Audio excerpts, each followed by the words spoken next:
On the world news tonight from Babarbagide Imo Television, first the headlines.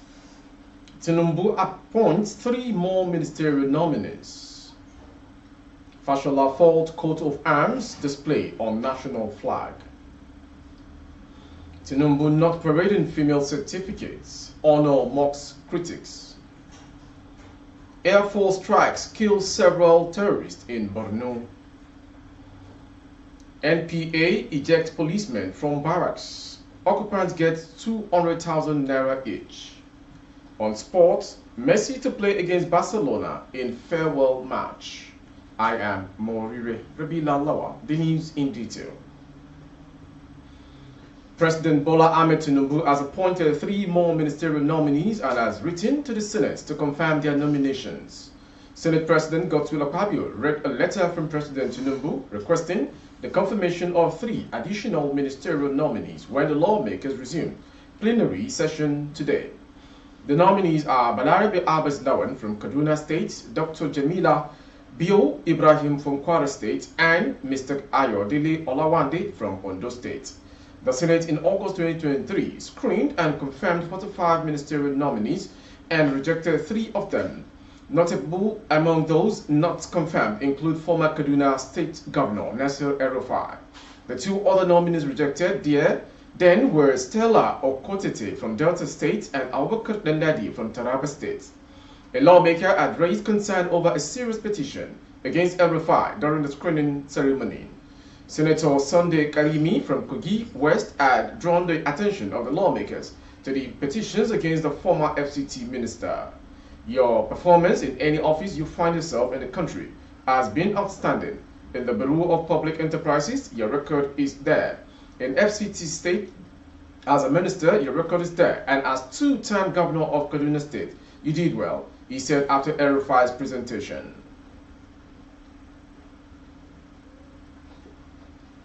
Former Minister of Works and Housing, Babatunde Fashola, has cautioned Nigerians from inscribing the coat of arms on the national flag, saying doing so is a misuse of the national colors. Fashola said this on Monday during a live appearance on the television program Empowering Tomorrow, a New Vision for Nigeria, a special program on the 63rd anniversary of Nigeria's independence celebrated annually on October 1st. Just this afternoon, I was asked to hoist the flag of Nigeria. Fashola said by the time the flag unfolded, I saw that there was a coat of arms in the middle and I whispered to my host that this is not the flag of Nigeria. Nigeria's flag does not have a coat of arms in the middle. It's green, white, and green. The former minister also said that Nigerians should pay attention to some of the small things that matter, adding that national symbols are to be rendered during recognized events for the country at large. When I was in primary school, these were the symbolisms of those Independence Day parades, Children's Day parades, and this was how we were taught to stand up or maintain our position whenever we heard Nigeria's national anthem being rendered, Fashola said. You sit today and you show that in your skin what happens today, what people have been taught when the national anthem is rendered. The former governor of Lagos State also spoke out against the rendition of the national anthem at every little event, including when the president appears at a social event, saying it is to be sung as the symbol of the country's sovereignty.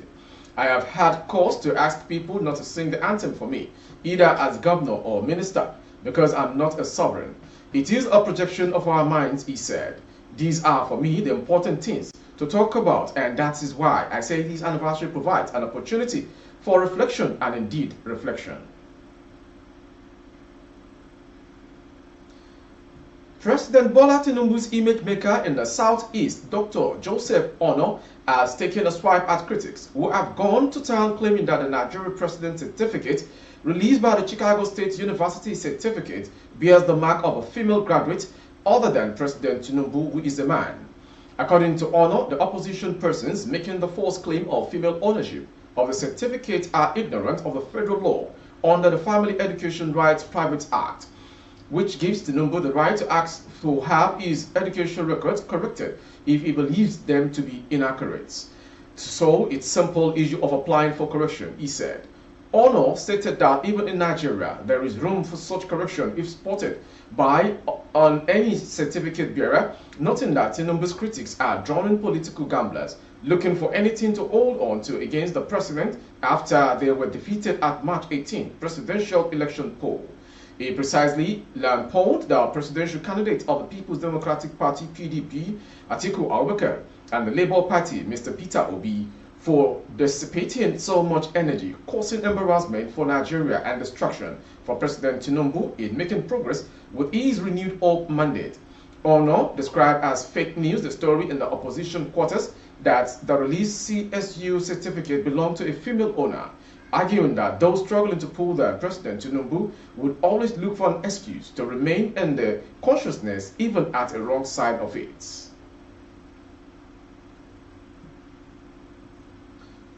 The Nigerian Air Force says its airstrikes have killed several terrorists on the fringes of Lake Chad in Borno State.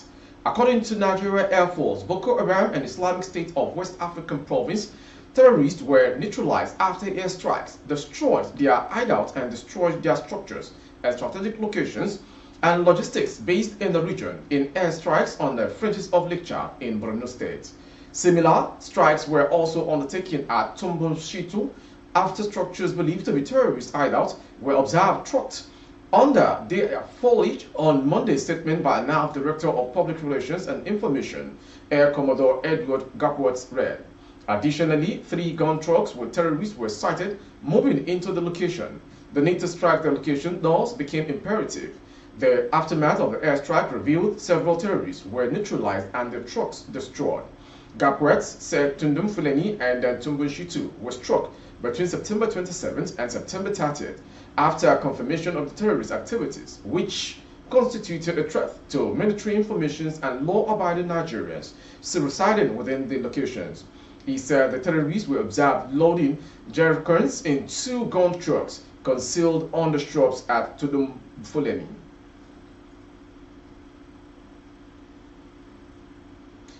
There is anxiety among policemen who reside in the Nigeria Port Authority barracks in the Sunrise Apapa area of Lagos State as they have been asked by the NPA authorities to exit the premises within 2 weeks.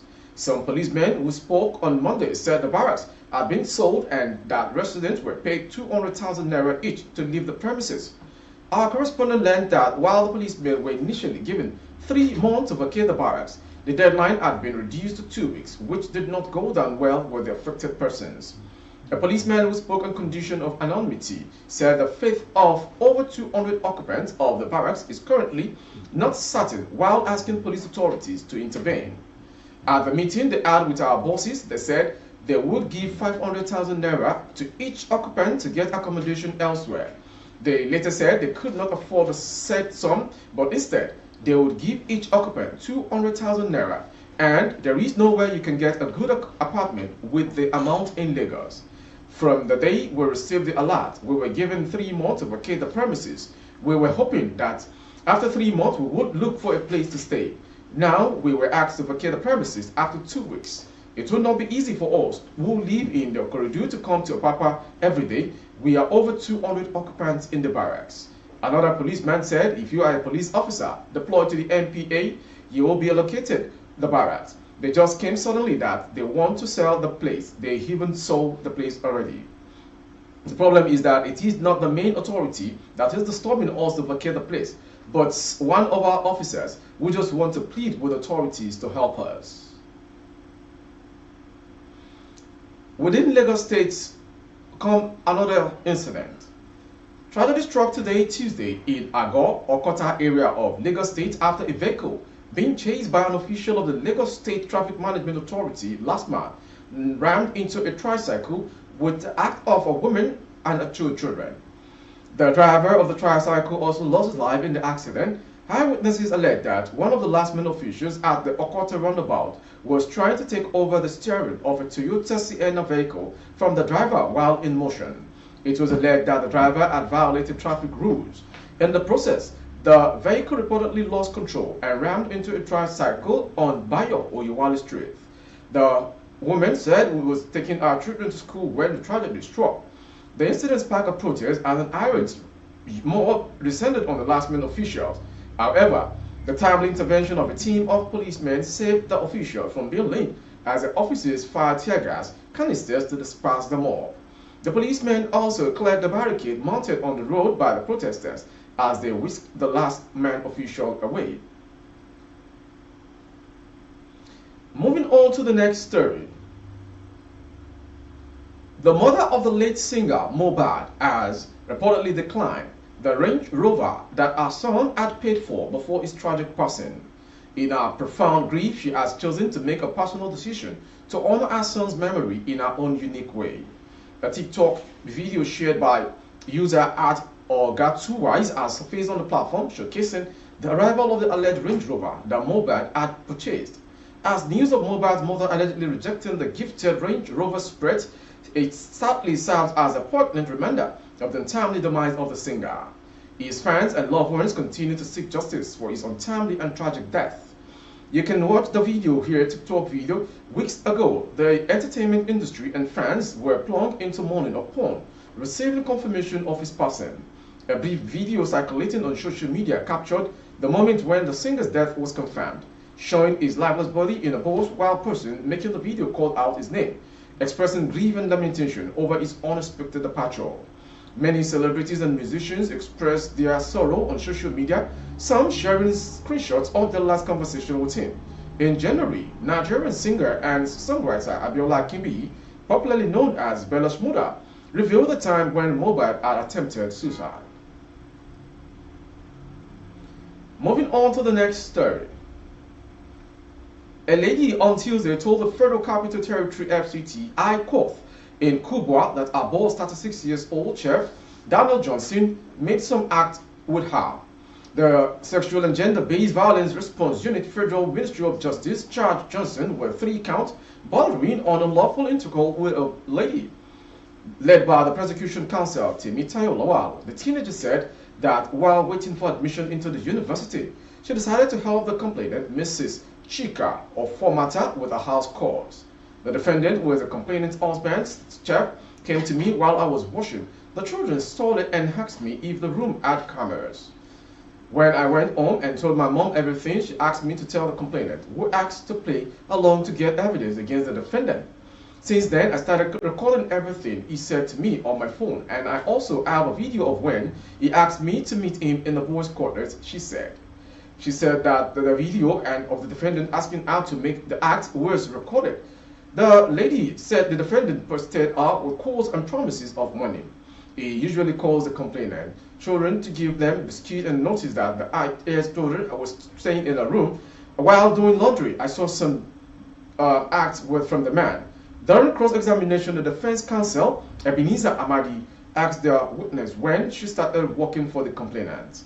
Amadi also asked if the witness accepted to be the defendant's girlfriend since she was instructed to play along by her boss. He asked if the witness saw the defendant having the act with the girl. In response, she said the complainant was her mother's friend and she only helped while awaiting admission to school. The lady also said she did not see the defendant having the act after listening to the testimony. Justice Oluyemisi Adelaja, however, adjourned the case until October 10th for continuation of hearing. Moving on to the foreign story.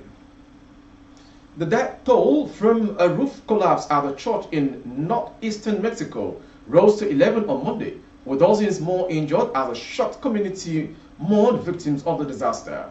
The tragedy struck the coastal town of Ciudad Madero in Tamaulipas State on Sunday when about 70 people were attending a baptism at the Santa Cruz Catholic Church, according to officials. Unfortunately, I've just received the sad news that another person has died. We have 11 deaths. Town Mayor Adrian Oseguro told reporters at the scene on Monday.